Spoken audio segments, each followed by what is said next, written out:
कि अल्लाह के रसूल सल्लल्लाहु अलैहि वसल्लम ने इख्तिलाफी मसाइल बयान करके उम्मत का बेड़ा गर्क किया। नहमदुहु व नुसल्ली अला रसूलिहिल करीम, अम्मा बाद।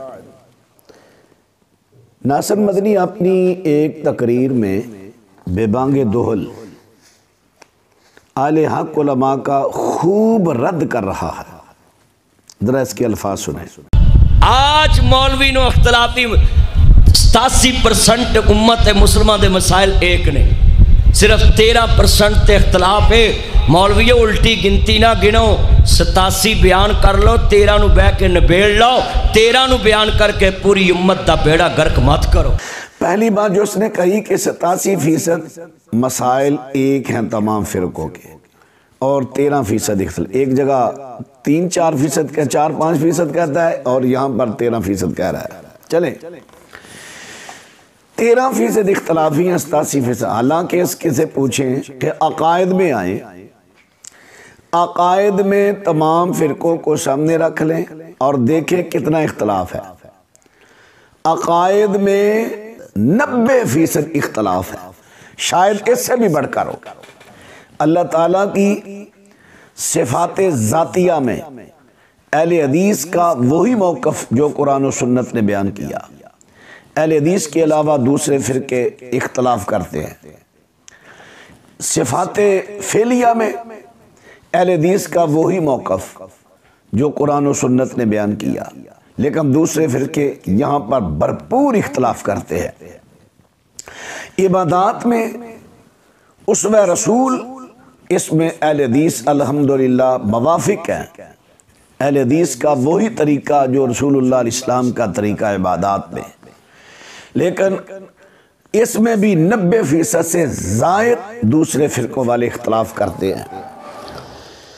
इस जाहिल को पता ही नहीं, मुझे नहीं मालूम है गिनती किसने पढ़ा दी। एक जगह कहता है 96% इत्तेफाक है और मैं 96% जो इस्लाम के मसाइल हैं वो एक जैसे, और एक जगह कहता है 87% इत्तेफाक। 87% उम्मत मुसलमान के मसाइल एक ने। मुझे तो ये समझ नहीं है इसको पढ़ा किसने दिया है, और जो समझ आई है वो मैं भी बयान करूंगा कि क्योंकि ये अहले हदीस उलमा की तकारीर नहीं सुनता, जाहिला पढ़ा तो है ही नहीं है, इसको तो ऊपर से कुरान ही देखकर पढ़ना आता। ये गैर अहले हदीस की तकारीर सुनता है, वहाँ से जो चीज़ें से मिलती हैं वो अख़ज़ करके अहले हदीस के स्टेज पर बयान कर देता है, दूसरों को खुश करने के लिए वो भी मुझे बुलाएं। अहले हदीस तो मुझे बुलाते ही बुलाते हैं ना, वो भी मुझे बुलाएं, उधर उनको भी लूटूं, इनको भी लूटूं, दोनों हाथ से लूटूं। अब इसने जो ये कहा, मौलवियों उल्टी गिनती ना गिनो, 87% बयान कर लो, 13% बह के हल कर लो, पूरी उम्मत दा बेड़ा गर्क 13% बयान करके ना करो। मैं पूछता हूँ जाहिल इंसान, अल्लाह के रसूल सल्लल्लाहु अलैहि वसल्लम ने अपनी तबलीग का आगाज़ किया, नफ़ी से किया, इस बात से नहीं। फरमाया ला इलाहा इल्लल्लाह, अल्लाह के अलावा कोई इलाह नहीं। पहले कहा कोई इलाह नहीं मगर अल्लाह, नफ़ी से किया। और वो भी जो तेरे बड़े थे ना, वो भी आए, कहने लगे मोहम्मद सल्लल्लाहु अलैहि वसल्लम ऐसा करो, एक साल हम तेरे माबूद की बात करते हैं, एक साल तू हमारे माबूदों की बात कर। अल्लाह ताला ने कुरान नाज़िल कर दिया, कुल या अय्युहल काफिरून ला अअबुदु मा ताबुदून वला अंतुम आबिदून मा अअबुद वला अना आबिदुम मा अबदतुम वला अंतुम आबिदून मा अअबुद। पैगम्बर सल्लल्लाहु अलैहि वसल्लम आप फरमा दें, जिसकी तुम इबादत करते हो मैं उनकी बात नहीं करूँगा, और जिसकी मैं बात करता हूँ तुम उनकी बात उसकी बात नहीं करोगे। ये तो हाल की बात। और मुस्तकबिल में नहीं, जिसकी तुम इबादत करते हो मैं उनकी बात करने वाला नहीं, और जिसकी मैं बात करता हूँ तुम उस एक अल्लाह की बात करने वाले नहीं। लकुम दीनुकुम वलिया दीन, तुम्हारा दीन तुम्हारे लिए, मेरा दीन मेरे लिए। वो भी आए थे बह के निबेड़ने के लिए, जैसे तू कहता है कि इख्तलाफी मसाइल बह के निबेड़ लेने, बैठ के निबेड़ने के लिए आए थे कि बैठ कर निपटा लेते हैं मसाइल। फिर इसने ये भी एक पैगाम में कहा कि अल्लाह के रसूल सल्लल्लाहु अलैहि वसल्लम ने सुलह हुदैबिया में पैगाम दिया कि कमज़ोर शराइत भी मान लेनी चाहिए। और मेरे नबी करीम सल्लल्लाहु अलैहि वसल्लम ने सुलह हुदैबिया पे ये पैगाम दिया है कि अगर कोई शर्त मौके पे आपको नुकसान भी पहुँचाती हो तो आप उसी की मान लो, बाद में अल्लाह आपके लिए आसानियाँ पैदा कर देगा। ओ बेवकूफ़ आदमी, अकायद में, इबादात में कमज़ोर शर्त मुझे एक मिसाल बयान कर दे अल्लाह के रसूल सल्लल्लाहु अलैहि वसल्लम ने कहीं मानी हो। वो मुआमलात था, चले मुआमलात में कमज़ोर शर्त मान लो सुलह की खातर, लेकिन इबादात में, अकायद में कंप्रोमाइज़ पूरी शरीयत में मुझे साबित कर दे। तू लोगों को ये कहता है कि कंप्रोमाइज़ कर लो, कमज़ोर शराइत मान लो, और हवाला देता है तो अल्लाह के रसूल का कि उन्होंने कमज़ोर शर्त मान ली सुलह हुदैबिया पर। क्या वो इबादात थी, अकायद थे? वो मामलात थे।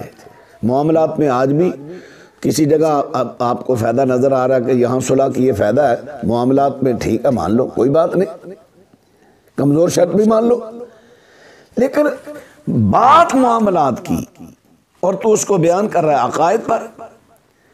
फिर तू कहता है कि 13% इख्तलाफी मसाइल बयान करके पूरी उम्मत का बेड़ा गर्क ना करो। क्या अल्लाह के रसूल सल्लल्लाहु अलैहि वसल्लम ने इख्तलाफी मसाइल बयान करके उम्मत का बेड़ा गर्क किया? अबू बकर सिद्दीक़ रज़ी अल्लाह अन्हु ने मुसैलमा कज़्ज़ाब से इख्तलाफ किया, जंग की, क़िताल किया, उन्होंने उम्मत का बेड़ा गर्क किया। हज़रत उमर रज़ी अल्लाह तआला ने इस्लामी लश्कर भेजकर खूब लड़ाइयाँ की, पहले तबलीग पे लड़ाई, उन्होंने उम्मत का बेड़ा गर्क किया। हज़रत उस्मान बिन अफ़्फ़ान ने इस्लामी लश्कर भेजकर जिहाद किया, क़िताल किया, पहले तबलीग की, उनकी नफ़ी की, जो इख्तलाफ था इख्तलाफ की वजह से लड़ाई हुई, क्या उन्होंने उम्मत का बेड़ा गर्क किया? हज़रत अली रज़ी अल्लाह तआला खारजी लोग मुसलमान थे, कलमा गो थे, नमाज़ें पढ़ते, रोज़े रखते थे, उनसे क़िताल किया, क्या उन्होंने उम्मत का बेड़ा गर्क किया? इसी तरह सहाबाए किराम रिज़वानुल्लाह अलैहिम अजमाईन बिदात का रद्द करते, खराफात का रद्द करते, हत्ता के बित्ती लोगों से ला ताल्की का ऐलान कर देते, क्या उन्होंने उम्मत का बेड़ा गर्क किया? इमाम मालिक रहमतुल्लाह अलैह ने जबरी तलाक के मसला पर डट गए। दूसरे मौलवियों ने कहा नहीं इस बात, उन्होंने कहा नहीं, नफी, मैं नहीं मानता, जबरी तलाक नहीं होती। कोड़े बरसाए गए, इमाम साहब ने बर्दाश्त किए, क्या उन्होंने उम्मत का बेड़ा गर्क किया? इमाम अहमद बिन हंबल रहमहुल्लाह जब कुरान पाक का मसला है, लोग कहते थे कुरान मखलूक है, मौलवियों ने फतवे दे दिए, तेरे जैसे मौलवियों ने फतवे दे दिए कुरान मखलूक है, उन्होंने कहा नहीं ये कलामुल्लाह है। इमाम साहब ने कोड़े खाए, जेल की सऊतें बर्दाश्त की, क्या उन्होंने उम्मत का बेड़ा गर्क किया? चलते आए, हजरत अल्लामा एहसान इलाही रहमतुल्लाह अलैह ने सुन उनकी तकारीर, पुख्ता कब्रों का रद्द किया, उर्स मेलों का रद्द किया, बिदात का रद्द किया, शिया के हज़ारों मसाइल का रद्द किया, हज़ारों मसाइल और उनके बयानात का रद्द किया। उनकी किताबें चेक कर, उनके खिताबात चेक कर।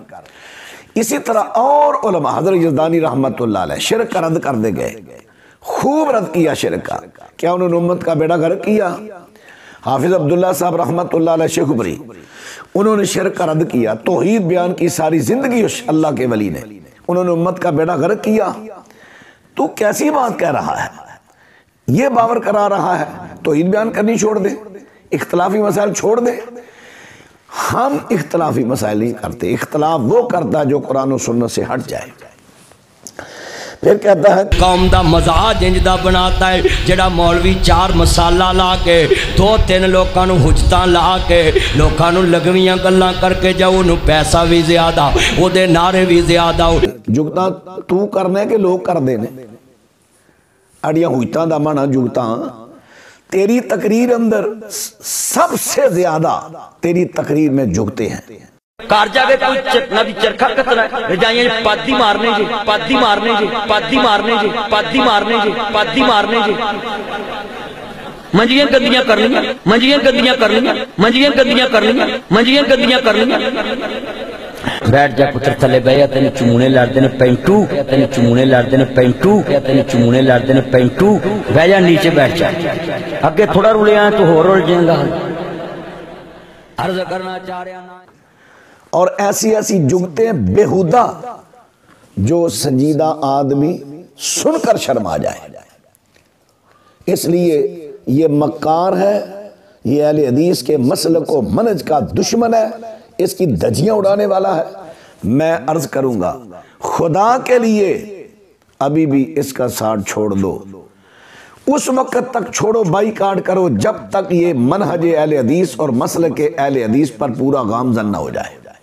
जब ये आ जाए मैं भी इसको सीने लगाऊंगा, सब सीने लगाओ। फिर हम इसको कुछ रास्ता देंगे, तरीका देंगे उलमा बैठकर। माजरतनामा भी इसका अकेला शख्स कोई मैंने कबूल कर ली, मेरे मुर्शिद ने माजरत की। अकेला कौन है पूरे मसलक का ठेकेदार? कोई अकेला माजरत कबूल ना करे, ना किसी के कबूल होगी, को खाओ को बड़ा हो, खाओ को छोटा हो। ये तमाम उलमा बैठकर उनके सामने माजरत करे और उसका माजरतनामा सोशल मीडिया पर आम हो, फिर इसकी माजरत होगी। उस वक्त हम इसका इंशाअल्लाह बाईकाट भी करेंगे, इसका रद्द भी करेंगे। अल्लाह ताला हमें समझने की तौफीक अता फरमाए।